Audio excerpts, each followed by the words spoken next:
자, 오늘은 성도의 갈등 대처라는 제목으로 하나님께서 말씀을 주셨습니다. 이게 추석 명절을 다 지내고 오셨는데, 이렇게 아무리 가족들이고 그래도 이렇게 만나니까 서로 살던 문화가 다르고 또 팔도에 흩어져 살다가 또 여러 가지 상황, 그날의 컨디션 그것 따라 서로 생각과 마음이 다르다 보니 이렇게 가족이 만나면은 편안하고 기쁘고 즐겁기만 해도 그래도 부족한데, 근데 뭔가 얘기를 하다 보면 마음속에 욱하고 뭐가 올라오는 사람도 있고요, 뭘 열심히 참으면서 대화해야 되는 사람도 있고요, 또 그러다 그게 폭발해서 갈등이 일어나기도 하고요. 그런 경우들도 있는 것 같아요. 한 번은 어떤 사업하시는 분을 누가 소개해 주셔서 만났는데요. 이분이 사업을 크게 하시고 어르신인데 아마 옛날부터 열심히 사셨던 분인 것 같아요.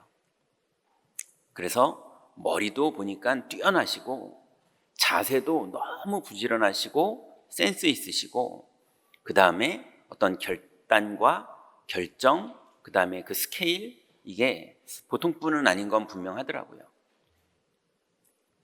그래서 이분이 자녀가 이제 외국 가서 아주 좋은 요리 학교를 나오고, 그래서 이 친구에게 아버지가 큰 건물을, 이제 여러 가지 법적인 것도 있고 이걸 자녀에게 물려주려면 여러 가지 또 과정이 필요하지 않습니까? 그러니 이 아버지가 한 선택이 이제 본인의 사업을 이제 문 닫고 그걸 가지고 이제 큰 건물을 사서 그 건물 전체를 이제 식당으로 만들어줬어요. 그래서 그 안에는 이제 커피를 담당하는, 그다음에 양식을 담당하는, 또 제빵을 담당하는, 또 한식을 담당하는 그런 많은 사람들을, 최고의 사람들을 세팅해 놓고 그리고 거기에 자기의 자녀가 이제 들어가서 이제 중요한 부분을 배우면서 경영자로 설 수 있도록 이제 도와주려고 아버지가 먼저 경영을 시작한 거예요. 근데 이제 이분이 이제 사업을 하다가 장사라는 거를 몰랐어요. 예. 이분이 그러시더라고요. 170명 예약을 받았는데 그날 주방장이 곤조 부리느라 안 나오더래요. 예. 그러면서 사장 군기 좀 잡아야겠다고 그러더래요. 그런데 또 제빵하는 사람도 또 그러고 양식하는 사람도 그러고, 그러니 그 안에서 이제 이게 맞다 저게 맞다, 종업원을 도와야 된다, 사장 말을 들어야 된다, 이런저런 막 갈등들이 생기는데, 나중에는 딸마저도 이제 아빠가 자기한테 그 사업을 물려주려고 지금 세팅하고 있는 건데 딸마저도 옳으니 그르니 싸우면서 자기도 한편에 해가지고 아빠가 틀리네 맞네 이러면서 난리가 나서 그 사업 문 닫았습니다. 그 건물 임대 붙어 있고 종업원들 다 나가고 큰 손해를 받고 그렇게 되더라고요. 현장에 들어가 보면 실제로 너무 애쓰고 너무 귀하고 너무 섬기고 너무 기회고 여러 가지가 다 있는데도 이게 딱 내게 안 될 정도로 서로 간에 사람과의 갈등, 또 개인의 한계의 갈등, 또 여러 가지 사건과 상황이 잘 하려고 그러는데도 그렇게 뭐가 안 되는 갈등, 이런 현장에 가면요 모든 사람들이 갈등이 있어요.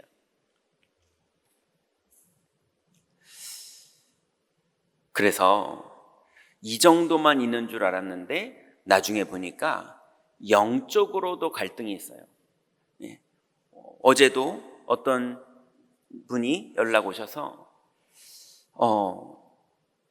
그건 목사님의 하나님이고요. 제 하나님은 저를 사랑하지 않으세요. 뭐 이러시더라고요.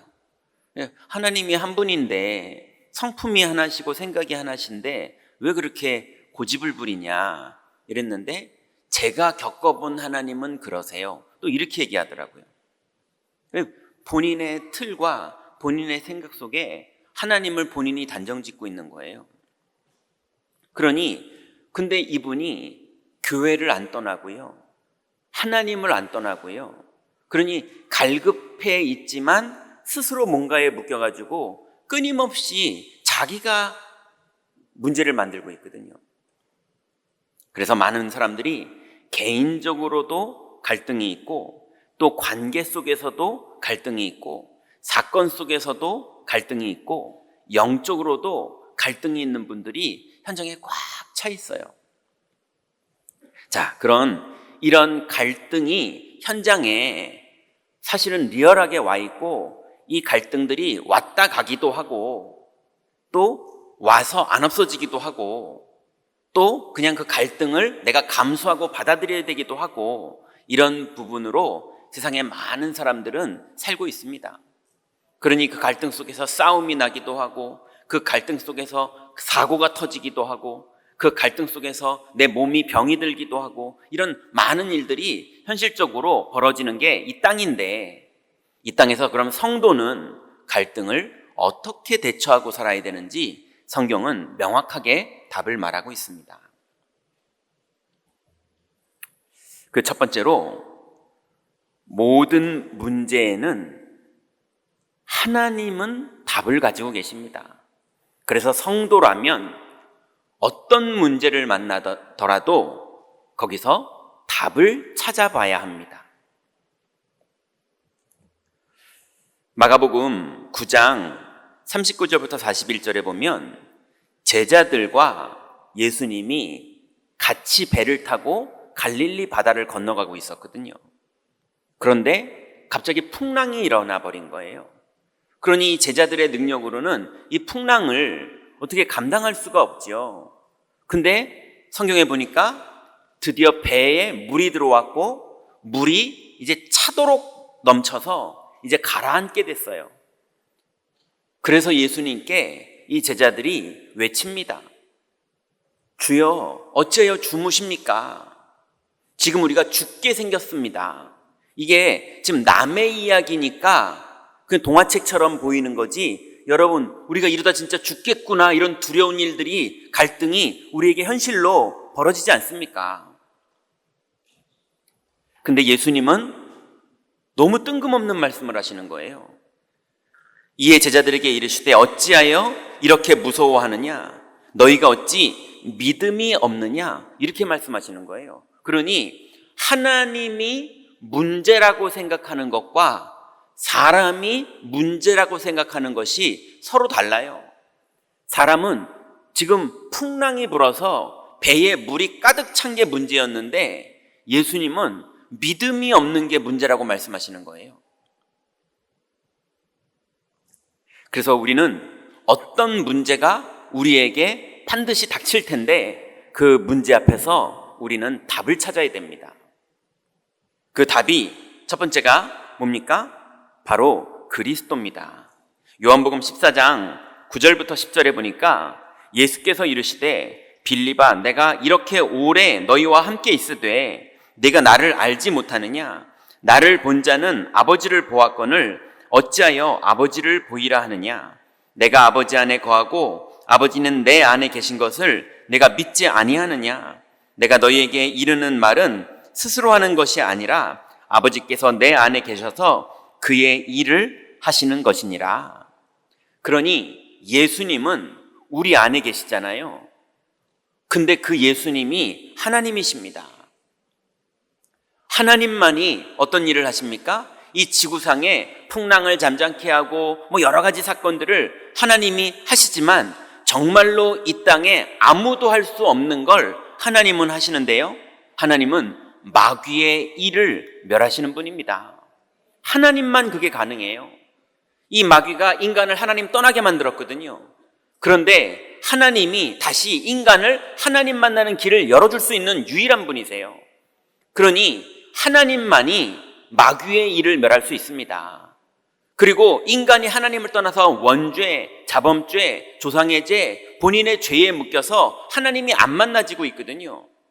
그런데 이 죄와 사망의 법에서 해방할 수 있는 분은 그 죄를 용서해 줄 수 있는 심판주인 하나님밖에는 그 죄를 해결할 수 있는 분이 없습니다. 그래서 하나님만 우리를 죄와 사망에서 해방할 수가 있어요. 그리고 하나님만 우리에게 하나님 만나는 길을 열어줄 수 있습니다. 아니, 저희 집 문을 누가 열어줄 수 있습니까? 저밖엔 열어줄 수 있는 사람이 없어요. 열지 마. 그럼 못 여는 거 아닙니까? 들어오지 마세요. 말씀만 밖에서 하세요. 그럼 그분은 못 들어오는 거 아닙니까? 그 결정권이 저한테 있거든요. 일단 저희 집은요. 그것처럼 하나님 만나는 길의 결정권은 누가 있습니까? 하나님밖에 없어요. 근데 그 하나님이 사람의 몸을 입고 이 땅에 오신 분이 그리스도입니다. 그러니 그리스도가 마귀의 일을 멸하시는 거예요. 그리스도가 죄와 사망에서 우리를 해방하시는 거예요. 그리스도가 하나님 만나는 길을 여시는 겁니다. 그래서 오늘 예수님께서 빌립에게 말합니다. 나를 본 자는 아버지를 보았거늘 어찌하여 나에게 아버지를 보이라 하느냐. 여러분, 우리 안에 예수 그리스도를 영접하셨습니까? 여러분, 하나님이 여러분과 함께 있는 거 믿으시기 바랍니다. 그러면 뭐가 문제입니까? 거기서부터 시작하면 되죠. 모든 문제에 답을 찾아야 되는데 풍랑이 있는 것도 문제죠. 그렇지만 그 풍랑 앞에서 믿음이 없는 게 더 근본적인 문제가 아니겠습니까? 그래서 성경은 모든 문제의 답을 그리스도라고 말하고 있습니다. 왜요? 일단 하나님 만나야 될 거 아닙니까? 그리고 또 문제의 답은 요한복음 14장 6절에는 이렇게 말합니다. 보혜사 곧 아버지께서 내 이름으로 보내실 성령 그가 너희에게 모든 것을 가르치고 내가 너희에게 말한 모든 것을 생각나게 하리라 그랬습니다. 여러분, 하나님이 만나지면 그때부터 성령님은 여러분을 인도하십니다.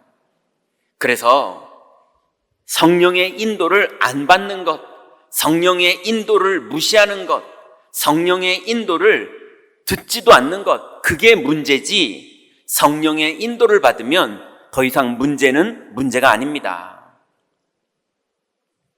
그리고 모든 문제에 답을 찾아야 되는 것 중에 어떤 것은 손해를 감수하더라도 답을 붙잡고 있어야 되는 경우도 있습니다. 그걸 우리는 성령 충만이라고 말합니다. 다니엘서 3장 17절부터 18절에 보니까 왕이여 우리가 섬기는 하나님이 계시다면 우리를 맹렬히 타는 풀무 가운데서 능히 건져내시겠고 왕의 손에서도 우리를 건져내시리이다. 그렇게 하지 아니하실지라도 왕이여 우리가 왕의 신들을 섬기지도 아니하고 왕이 세우신 금신상에게 절하지도 아니할 줄을 아옵소서. 손해가 되더라도 목숨을 잃더라도 그래도 정말 이것이 하나님의 답이라고 답났다면 손해를 보더라도 답을 붙잡아야 될 때도 있는 겁니다.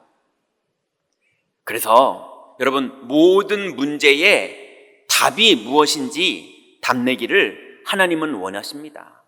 여러분 오늘부터 여러분에게 문제가 있거든 그 문제의 답을 제대로 붙잡으시기 바랍니다. 또 두 번째는요, 성도에게 갈등이 올 수 있습니다. 이 갈등이 왔을 때 우리는 갱신해야 됩니다. 이게 무슨 말입니까? 창세기 15장 2절부터 6절에 보니까 아브라함에게 갈등이 왔어요. 현실적으로 너무나 납득되는 갈등입니다. 무슨 말이냐 하면 하나님은 아들을 주신다는 거예요. 그래서 너의 씨를 통해서 열방이 복을 받을 것이라는 거예요. 그런데 이제 내가 나이가 100세가 다 됐습니다. 그러니 아브라함이 현실적으로 내가 아이를 낳을 수 있는 나이가 아니거든요.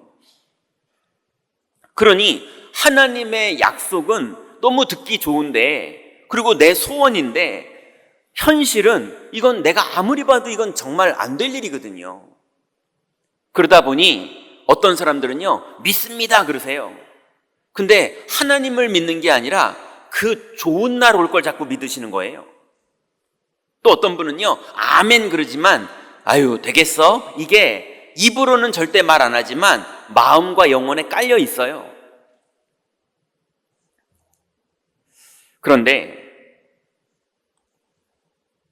아브라함이 이르되 주 여호와여 무엇을 내게 주시려 하나이까? 나는 자식이 없사오니 나의 상속자는 이 다메섹 사람 엘리에셀이니이다.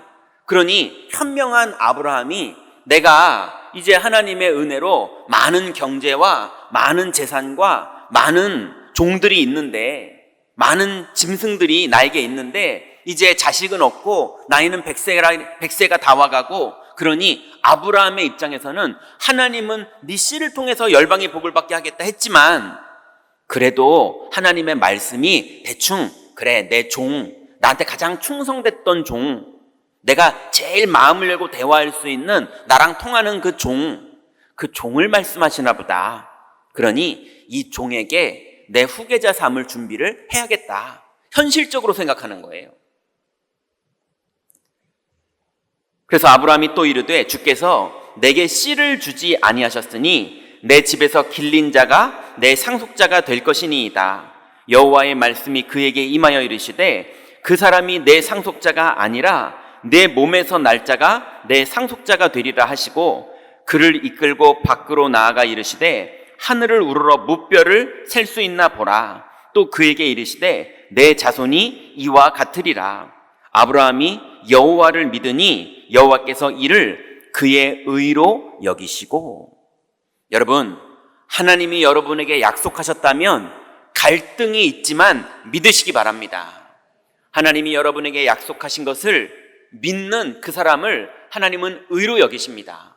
여러분, 여러분의 자녀들, 여러분의 미래, 여러분의 현실, 이 모든 것 속에서 긍정적으로 좋은 거를 믿자, 이런 얘기를 하는 게 아닙니다. 하나님이 강단을 통해서 하나님이 여러분 개인에게 약속을 주신 게 있다면 그 약속을 흔들리지 말고 붙잡으시기 바랍니다.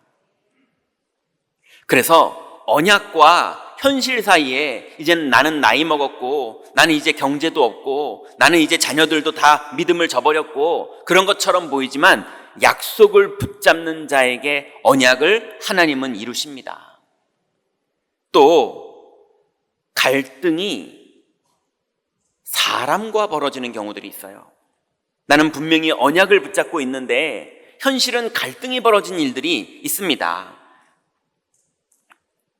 그래서 요셉이 어린 날부터 하나님의 언약이 믿어졌어요. 그래서 형님들 내 꿈을 들으시오 이러고 말했는데요, 오히려 밉상이 돼버리고요, 미워하고요. 또 다윗이 형들에게 신앙을 고백했더니 네가 어릴 때부터 교만했다고 그러고요. 또 바울이 이제서야 믿음을 찾게 돼서 하나님을 찬양하면서 그리스도를 고백했더니 유대인들이 바울을 죽이려고 그러고요. 이렇게 언약을 붙잡았는데 오히려 갈등이 생기는, 가족 간의 갈등이 생기고, 가문의 갈등이 생기고, 직장에서 갈등이 생기고, 내 현실 속에서 갈등이 생기고, 그래서 갈등이 생겨서 교회 안에 들어와서 교회를 출석하는데 오히려 교회에서도 또 갈등이 생기고, 바울은 예수 믿었더니 사도들하고 갈등이 생기는 거예요. 이런 사람과의 갈등이 언약을 붙잡았는데도 성도에게 생길 수 있습니다. 그런데 요셉은 이 갈등이 왔을 때 창세기 45장 8절에 보니까 형님들에게 이렇게 말합니다. 그런즉 나를 이리로 보낸 이는 당신들이 아니요 하나님이시라. 하나님이 나를 바로에게 아버지로 삼으시고 그의 온 집의 주로 삼으시며 애굽 온 땅의 통치자로 삼으셨나이다. 여러분, 갈등이 생기셨거든 믿음을 선택하시기 바랍니다. 그래서 형님들에게도 갈등이 생기고, 보디발 집에서도 갈등이 생기고, 보디발의 아내와도 갈등이 생기고, 여러 가지 갈등이 생겼지만 요셉은 어떻게 생각했습니까? 하나님의 주권과 하나님의 계획을 믿었어요. 형님들이 나를 판 것이 아니라 하나님이 먼저 나를 이곳에 보내셨습니다. 이걸 선명하게 요셉이 50장 20절에 이렇게 말합니다. 당신들이 나를 해하려고 하였으나 하나님은 그것을 선으로 바꾸사 오늘과 같이 많은 백성의 생명을 구원하게 하시려 하셨나이다. 여러분, 사람들이 여러분에게 해를 입혀도 하나님의 주권 안에 있음을 믿으시기 바랍니다. 하나님은 오히려 선으로 그걸 바꾸셔서 하나님의 언약을 다 이루십니다. 그래서 어떤 갈등이 벌어져도 갱신하는 사람은 응답받아요. 또 우리의 인생에 진로와 그 진로 가운데서 어떤 것을 선택해야 될지 몰라서 오는 갈등이 많이 있을 수 있습니다.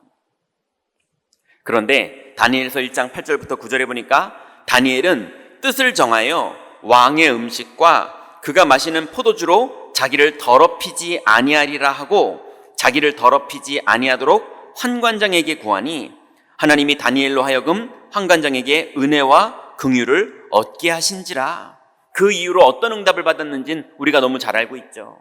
여러분, 갈등과 진로와 아니면 이득과 손해 앞에서 우리가 어떤 선택을 해야 되느냐? 어떻게 갈등 앞에서 갱신해야 됩니까? 믿음의 선택을 하시기 바랍니다.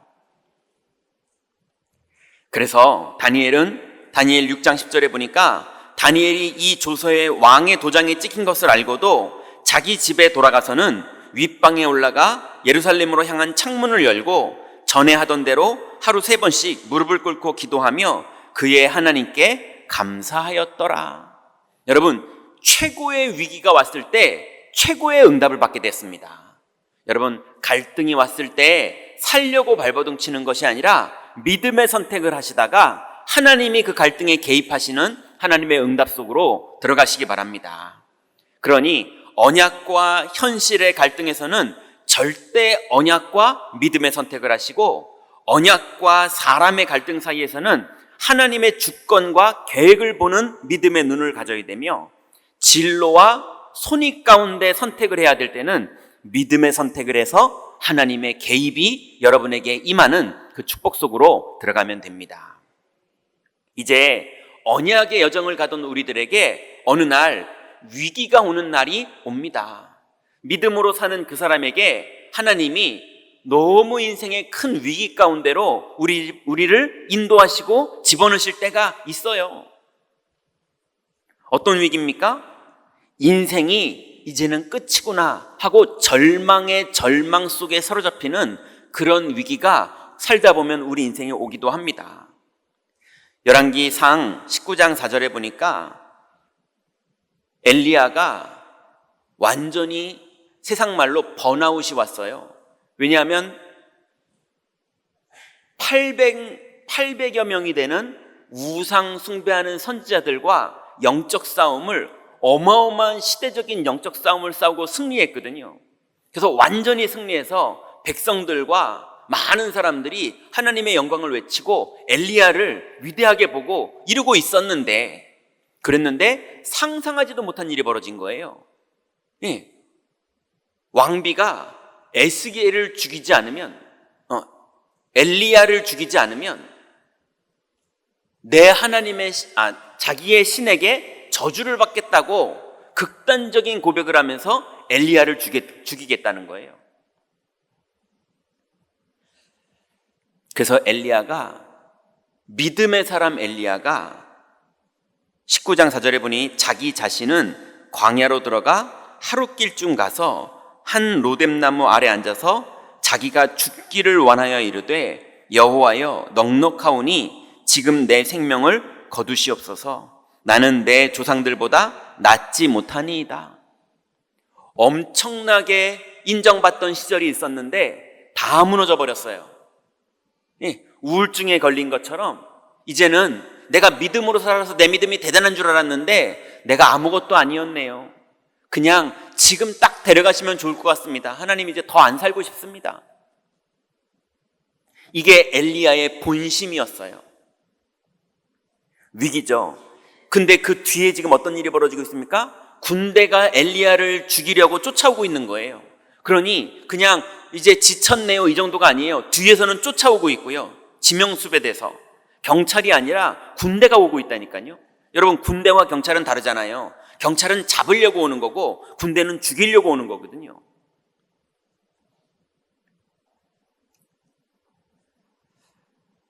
그러면서 엘리야가 19장 14절부터 16절에 보니까 그가 대답하되 내가 만군의 하나님 여호와께 열심히 유별하오니 이는 이스라엘 자손이 주의 언약을 버리고 주의 제단을 헐며 칼로 주의 선지자들을 죽였음이오며 오직 나만 남았거늘 그들이 내 생명을 찾아 빼앗으려 하나이다. 여호와께서 그에게 이르시되 너는 내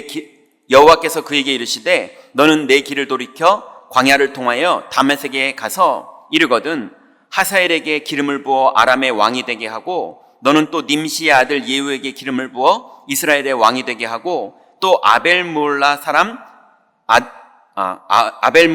사밧의 아들 엘리사에게 기름을 부어 너를 대신하여 선지자가 되게 하라. 성령의 인도를 받으려고 기도하는 엘리야에게 하나님이 약속의 말씀을 주시거든요. 그 성령으로 인도하시거든요. 근데 엘리야는 어떻게 생각하고 있습니까? 내가 믿음으로 다 살아봤습니다, 주님. 내가 열심히 유별할 정도로 믿음으로 살아봤습니다. 그런데 다 헛것이었더라고요. 응답도 다 받아봤습니다. 근데 다 헛것이었더라고요. 악한 게 더 무섭습니다. 그걸로 사람들은 다 죽었고 이제 나만 남았습니다. 근데 나도 이제 죽고 싶습니다. 엘리야의 현실이, 신앙이 그렇게까지 내려가 버렸어요. 옛날에 다 해봤습니다. 하나님, 저 다 알아요. 이제 이거 안 되는 거 다 믿음으로 살아봤더니 다 일장춘몽이고 안 되던데요. 여러분, 하나님은 거기서부터 새롭게 시작하셨어요. 그래서 하나님의 인생의 완전히 끝인 줄 알았더니 그때가 엘리야에게 하나님의 새로운 시작이었습니다. 여러분, 시작을 하는 게 힘들다, 시작을 하는 게 어렵다, 그거 우리가 하려고 그래서 그래요.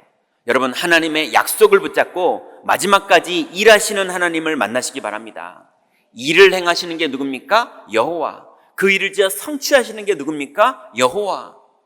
그 이름을 여호와라 하는 이가 이와 같이 이르도다. 너는 내게 부르짖으라. 내가 내게 응답하겠고 네가 알지 못하는 크고 비밀한 일을 너에게 이루리라 그랬어요. 여러분, 약속 붙잡고 믿음을 내려놓는 일 하지 마시기 바랍니다. 또 위기가 개인에게 온 게 아니라 이번에는 경제와 가족과 내 건강까지 한꺼번에 복합적으로 위기가 왔어요. 누굽니까? 욥이 그랬죠. 아니, 어떻게 이렇게 한꺼번에 경제도 다 무너지고 직장 동료들, 종들이죠, 다 떠나가고 내 몸에는 병이 걸려버리고 자녀들도 다 무너져버리고 어떻게 이런 일이 한꺼번에 다 벌어지나? 이런 위기가 찾아왔는 거예요. 그런데 그 시간이 어떤 시간이었습니까? 하나님이 주권 가운데 우리에게 허락하신 일이고 그때 하나님의 약속이 내게 점검되는 시간입니다. 욥기 23장 10절부터 14절에 보니까 그러나 내가 가는 길을 그가 아시나니 그가 나를 단련한 후에는 내가 순금같이 되어 나오리라. 내 발이 그의 걸음을 바로 따라갔으며 내가 그의 길을 지켜 치우치지 아니하였고 내가 그의 입술의 명령을 어기지 아니하고 정한 음식보다 그의 입의 말씀을 귀히 여겼도다. 그는 뜻이 일정하시니 누가 능히 돌이키랴. 그의 마음에 하고자 하시는 것이면 그것을 행하시나니 그런즉 내게 작정하신 것을 이루실 것이라. 이런 일이 그에게는 많이 있느니라 그랬습니다. 어떤 분이 울면서 저한테 그러시더라고요. 하나님은 너무 힘들게 하시는 분인 것 같대요. 아니, 그냥 딱 주면 되지. 왜 이렇게 고생 시켜가면서 불신자들 떵떵거리고 잘 사는데 왜 이렇게 내 인생은 이렇게 믿고 이만큼 하는데도 왜 이렇게 고생시키냐는 거예요. 많은 사람들이 그렇게 생각합니다. 그런데 하나님은 그렇게 생각하지 않습니다. 하나님은 인자가 세상에 올 때에 세상에서 믿음을 보겠느냐 이렇게 말씀하세요. 하나님은 우리의 경제를 축복하려고 오신 분이 아닙니다. 하나님은 우리의 인생에 자녀가 취직자라는 걸 축복하려고 오신 분이 아닙니다. 하나님은 오손도손 교회에 모여서 온 가족들이 예배하면서 같이 커피 마시면서 같이 밥 먹으면서 같이 손잡고 집에 가면서 이러면서 히히하고 호호하고 웃는 거, 하나님은 그런 거를 원하시려고 이 땅에 오신 분이 아닙니다. 인간이 하나님을 떠났어요. 마귀가 왕노릇을 해요. 영원한 지옥을 이 땅에서 미리 누리고 있는 게 이 땅의 현실입니다. 이 현장에 우리에게 하나님 만나는 길 열어주러 오신 겁니다. 그래서 하나님을 믿기를 원하시고 하나님을 누리기를 원하시고 이 하나님의 영광의 복음이 땅끝까지 증거되는 일에 우리 인생이 쓰임받기를 원하십니다. 근데 하나님 자녀가 이만큼 헌금했고 이만큼 했으면 됐지 내 인생은 왜 이렇게 어렵게 힘들게 만드시냐? 아닙니다. 하나님은 믿음을 점검하라고 하십니다. 나머지 이 모든 것은 하나님이 더하신다고 약속하셨어요. 그래서 여러분, 우리가 살다 보니까 당장 죽을 위기에 빠지는 사람들이 있습니다. 이제 어떡하지? 이제 어떡하지? 여러분, 이제 어떡하지? 예, 당장 이게 어떡하지? 지금 이 부도날 걸 막을 돈이 없는데 당장 어떡하지? 지금 우리 애가 지금 큰 사고가 나서 지금 큰 교통사고 났는데 지금 당장 나는 어떻게 해야 되지? 지금 1초도 여유가 없이 당장이 급한 그런 위기가 오는 경우도 있습니다. 그런데 그 시간이 당장 위기가 왔을 때 어떻게 해야 될지 모를 때 어떻게 해야 될지 모르는 게 정말 맞는 겁니까? 어떻게 해야 될지 몰라도 뭔가는 하셔야 되잖아요. 119에 전화를 걸든지, 그죠? 뭔가는 해야 되잖아요. 여러분, 뭔가는 하는 그 첫 번째가 뭡니까? 신분과 권세를 돌아보고 확신을 가지고 거기서부터 인도받으셔야 됩니다. 아무리 다급해도 아무리 어떡하지 싶어도 신분과 권세를 돌아보고 확신을 가지면서 거기서부터 시작하셔야 돼요. 로마서 8장 36절부터 39절에 보니까 기록된 바 우리가 종일 주를 위하여 죽임을 당하게 되며 당할 양같이 여김을 받았나이다 함과 같으니라. 그러나 이 모든 일에 우리를 사랑하시는 이로 말미암아 우리가 넉넉히 이기느니라. 내가 확신하노니 사망이나 생명이나 천사들이나 권세자들이나 현재일이나 장래일이나 능력이나 높음이나 깊음이나 다른 어떤 피조물이라도 우리를 우리 주 그리스도 예수 안에 있는 하나님의 사랑에서 끊을 수 없으리라. 여러분, 그리스도 안에 있으면 우리 인생은 저절로 열매 맺습니다. 그러니 어떤 문제가, 어떤 갈등이, 어떤 위기가 우리 앞에 있을지라도 여러분, 그 모든 길을 그리스도가 우리를 하나님 만나는 길 열어줘서 끝내셨고 성령이 한 걸음씩 우리를 인도하시며, 그리고 혹시나 손해를 보는 일이 벌어지는 상황이 벌어질지라도 약속을 붙잡고 흔들리지 않는 성도의 축복을 여러분 현장에서 사용하시기 바랍니다. 결론 맺겠습니다. 이제 여러분, 갈등이나 위기나 문제가 우리에게 벌어졌거든 먼저 첫 번째 할 일이 뭐냐면 왜 이 일이 벌어졌는지 이유를 파악하세요. 차분하게 이유를 파악하세요. 그래서 현실적으로 어떤 일이 벌어졌는지 이미 알고 있잖아요. 염려가 왔고 두려우니까 현실적으로 지금 이게 문제가 왔구나, 이건 알죠. 그러면 현실적으로는 그렇지만 사실이 뭔지 진실이 뭔지도 점검해 보세요. 정말 내가 잘못한 게 맞는 건지, 내가 잘못했을 수 있지 않습니까? 나를 돌아보기도 하고 현실을 돌아보기도 하고 사실을 돌아보기도 하고 진실이 뭔지, 저 배후에 뭐가 있는지도 점검해 보세요. 그렇지만 영적 사실이 뭔지 선명하게 돌아보세요. 지금 누가 역사하는 거고 어떤 믿음이 필요한 건지 영적 사실도 돌아보세요. 그리고 그 안에 하나님의 의도와 하나님의 계획은 뭔지 그것까지도 돌아보세요. 그래서 문제가 벌어지고 갈등이 왔다면 이유를 먼저 파악하시고 정리를 하시기 바랍니다. 두 번째는 그게 파악됐다면 여러분 가장 낮은 자리로 내려가는 자세를 가지시기 바랍니다. 근본부터 시작하세요. 왕년에 너무 잘 나갔어도 여러분 현실이, 사실이, 진실이 여러분을 밑바닥으로 내리는 그런 입장이거든. 여러분 근본부터 시작하세요. 자꾸 내가 왕년에 이런 거 하지 마시고 지금 근본부터 점검하세요. 그래서 신발끈부터 묶으시고 처음부터 시작하듯이 한번 해보세요. 그런 자세를 가지시면 됩니다. 그리고 여러분의 눈은 가장 높은 곳을 바라보세요. 이걸 우리는 믿음이라고 말합니다. 그래서 약속을 붙잡고 우리가 믿어야 할 것, 오늘 믿어야 될 것을 점검하세요. 지금 믿어야 될 것을 점검하세요. 나중에 믿을 거 말고 지금 내가 믿어야 될 것. 그리고 지금 믿으려면 내가 해야 될 행동, 그리고 내가 해야 될 결정, 그게 무엇인지를 기도하면서 가장 높은 곳을 바라보는 그 믿음 안에서 결정하세요. 그리고 여러분 꼭 기억하실 건 여러분이 누구인지를 아세요. 여러분은 하나님 자녀입니다. 지금 오늘 말씀의 제목은 갈등을 대처하는 방법을 말하는 게 아닙니다. 성도의 갈등 대처를 말하는 겁니다. 불신자들하고 우린 다릅니다. 우린 하나님의 자녀고 하나님의 계획이 속에 있는 사람이고 하나님의 뜻이 이루어지는 그 자리에 하나님은 이미 계획을 세워놓으시고 우리 인생을 인도하고 계십니다. 그 안에서 벌어지는 갈등이고 문제고 위기이기 때문에 그 안에서 하나님은 반드시 이것을 발판 삼으시고 여러분에게 최고의 축복으로 인도하십니다. 이번 주간도 여러분에게 있는 여러 가지 문제와 사건과 갈등, 그 앞에서 승리하시는 하나님 자녀의 축복 누리시기 바랍니다. 기도하겠습니다. 하나님 감사합니다. 하나님 우리에게 주신 이 현실 속에 선명한 하나님의 계획이 있음을 감사를 드립니다. 이제 하나님 어떤 일이 벌어져도 답을 찾게 하시고 또 어떤 갈등 속에서도 완전 믿음에 갱신하게 하시며 어떤 위기 속에서도 하나님이 주신 기회임을 알고 믿음의 고백을 하다가 오히려 전화위복의 응답을 누리는 하나님 자녀의 신분과 축복을 누리도록 우리 성도들 축복하여 주옵소서. 예수 그리스도의 이름으로 기도드렸습니다. 아멘.